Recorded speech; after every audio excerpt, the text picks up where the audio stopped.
Entertainment की रंगारंग दुनिया से खबर शामिल करते हुए आपको बताएं कि ओलंपिक्स फाइनल में पहुंचने वाले अरशद नदीम के लिए फनकारों की नेक तमन्नाएं। अदाकार अदनान सदीकी, शहरयार मुनव्वर और समी खान ने पाकिस्तान जिंदाबाद का नारा लगाया और अरशद के लिए नेक तमन्नाओं का इजहार किया। गुलकार अली जफर और आसिम अजहर ने अरशद नदीम को शानदार कारकर्दगी दिखाने पर मुबारकबाद दी और लिखा कि टोक्यो ओलंपिक्स के फाइनल में पहुंचना ही बहुत बड़ी कामयाबी है और इंशाअल्लाह आप फाइनल में भी कमाल करेंगे।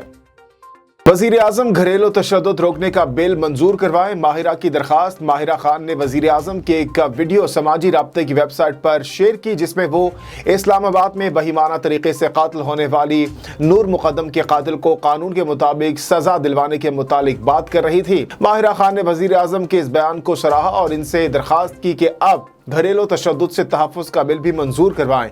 माहिरा ने मजीद लिखा कि जब तक क़वानीन मौजूद नहीं होंगे तब तक ख़वातीन हमेशा ज़्यादती का शिकार रहेंगे। एहतसाब लाजमी होना चाहिए।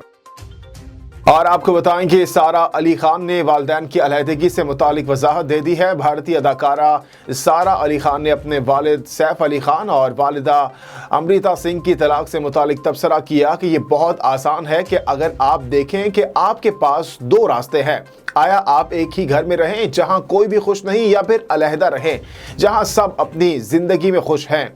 और आप जब भी मिलें आपको एक मुख्तलिफ किस्म का प्यार और गर्मजोशी मिले। मैं अपनी वालिदा के साथ रहती हूँ, वो मेरी बेहतरीन दोस्त है और मेरे लिए सब कुछ है।